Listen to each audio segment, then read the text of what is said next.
Welcome to Kevin Makes Cool Things. I'm Kevin, and this is my Chthonic Key from Hades. I picked up Hades during the last Steam sale.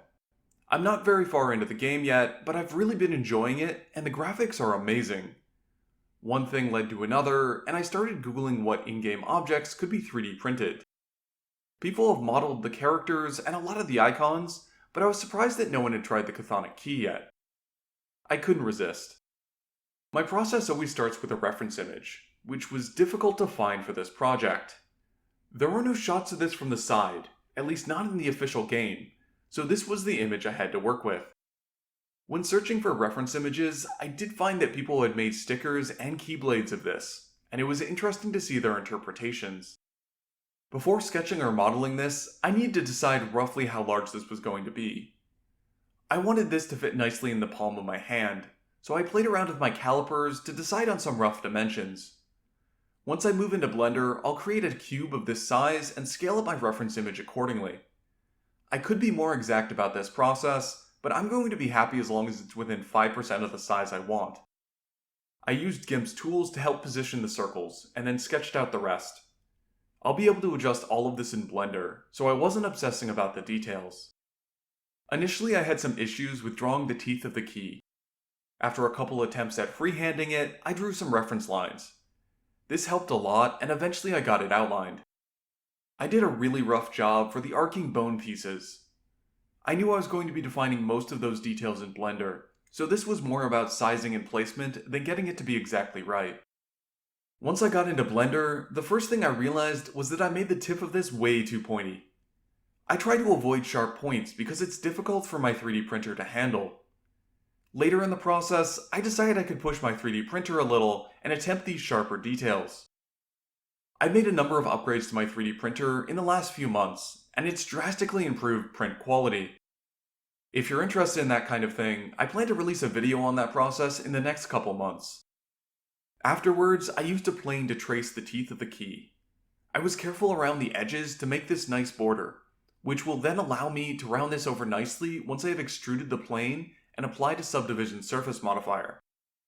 The gem and the piece it mounts to were really easy to make, since this is really just half a sphere, a cylinder, and a few minor adjustments. This cylinder was also pretty easy. All I had to do was make sure there were cuts in the right places, so this rounded nicely with a subdivision surface modifier. The arcing bone pieces were the hardest part of the model. I couldn't get them to curve properly by just tracing over my sketch with a plane, like I did on the teeth of the key. Eventually, I created a circle and positioned it so that the curve would be perfect. Then I extruded some points, scaled some edges, and deleted some vertices so I had the perfect plane to start with. Most of the changes I made from here, like defining these individual bone sections, were done by scaling points, so the relative positions stayed the same and the curve was preserved. I divided this model down the middle and printed it with the details all facing up, meaning no supports were required. This really helps with the print quality on my printer. After printing these, I used 2-part epoxy to stick them together. Because I have a glass bed on my printer now, the bottoms of these are super smooth, meaning these go together perfectly. Some of this would have been difficult to clamp, so I used 2 zip ties to hold these pieces together while the epoxy did its job. This worked really well, and I think I'll be using this trick again in future. I did my normal sanding process. I started with a rough pass with my Dremel tool and a rough sanding bit, then applied some wood filler and did some hand sanding. Small files were almost a requirement on this project, because the sandpaper just couldn't get into some of these details. The hand sanding you're seeing me do now took about 45 minutes overall. I applied some spray-on sandable primer, then did another round of sanding to smooth everything out. There was still some roughness when I was done, especially with the areas I didn't have great access to, but I decided it was fine because this was supposed to have a textured look. I could have gone back and done another round of wood filler and primer, but I wasn't that concerned. I was mostly focused on this gem, because a surface like this is going to show imperfections pretty clearly. The painting is where I really ran into issues, and I'm going to go into more depth on that at the end of the video. I started with 2 coats of the grayish base color. This looked to me like it had a hint of tan in it, so I mixed some light gray, white, and goldish paint together. This looked pretty good when I mixed it, but not nearly as great when I applied it to the print. Afterwards, I applied some darker paint for texturing and used some water to smooth out the coloring, which did not turn out great.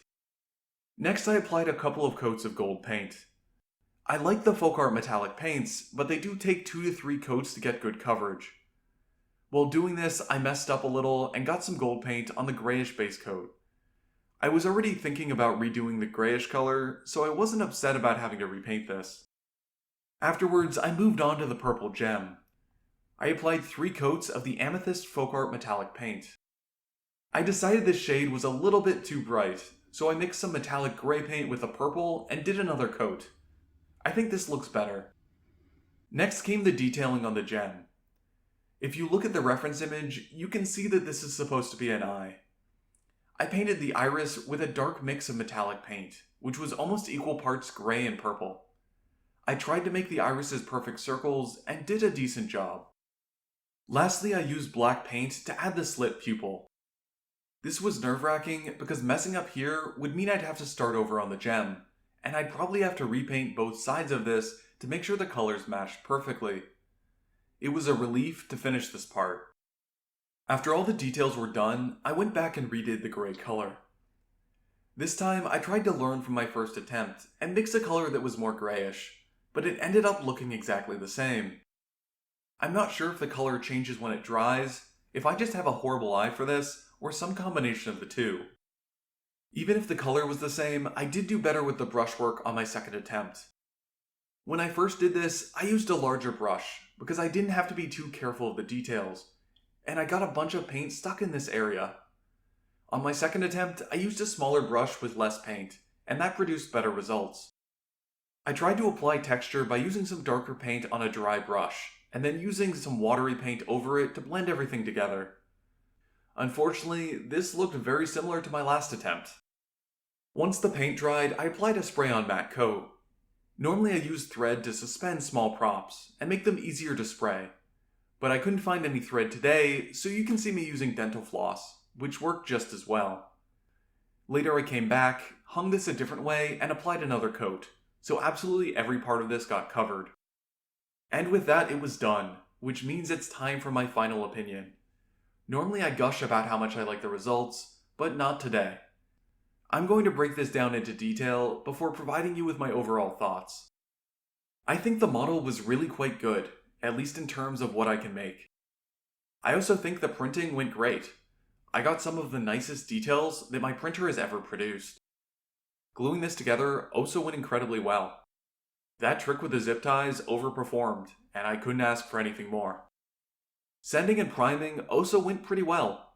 I could have gone back to do another round of wood filler and priming, but I think it's fine. I think the main issue was with the painting. I'm going to break this down into 2 pieces. The first piece is the gem. I knew my version wouldn't look quite as good as the reference because I had to make compromises with the gem, but I think I underestimated how big of a difference that would make. These are supposed to be slightly transparent, and obviously mine is not. If you want to do a really nice job of this, the correct answer is probably to use resin to create something custom that has the right color and a nice transparency to it. That's not something I can do right now. The eye I painted on could be better, but honestly, even if it was, I don't think this would suddenly look amazing. The second piece I want to talk about is the grayish coloring for the rest of this, and the darker details on top. I don't think I was that far off on the base coat. It wasn't perfect, but it also wasn't the worst. They did far less detailing than I did, with only some slight hints of discoloration and shadowing. When I started applying the texturing, I started off really light and tried to follow that reference image, but it just looked empty and amateurish, so I kept adding texture. I don't think that instinct was wrong, because I prioritize items looking good in reality, even if it's a little different than the source material. I think it's an issue of skill. There are probably ways to do this delicate detailing and make it look awesome, but I can't even figure out what that might look like, much less execute on it with a brush in my hand. The only painting I do is on 3D prints, so this is way outside of my skill set. My overall opinion on this project is that I learned a lot, which is a polite way of saying that I'm glad I did it even if I don't love the results. The painting on this was significantly outside of my comfort zone, although I didn't realize that when I started. I think in future, I'll try doing some more painting heavy projects to get more experience with this side of things. I wasn't sure if I was going to post this project because I wasn't thrilled with how it turned out. I decided to in the end because I started thinking about when I first started making stuff like this. It was really frustrating when so many of my projects didn't turn out the way I wanted. It was discouraging to go from that experience to seeing people online making videos about how they easily made these amazing props. No one ever talks about the messy projects that didn't really pan out. I think it's occasionally helpful to talk about this stuff, and how a certain project may have fallen short of your original goals. Hopefully some of you out there will have found this part of the video interesting, and maybe it will even help you on some of your own projects. If you enjoyed this video, please do give it a like. It does a lot to help out this channel. If you like my work and want to see more of my projects, then go ahead and subscribe. I post a new project every month.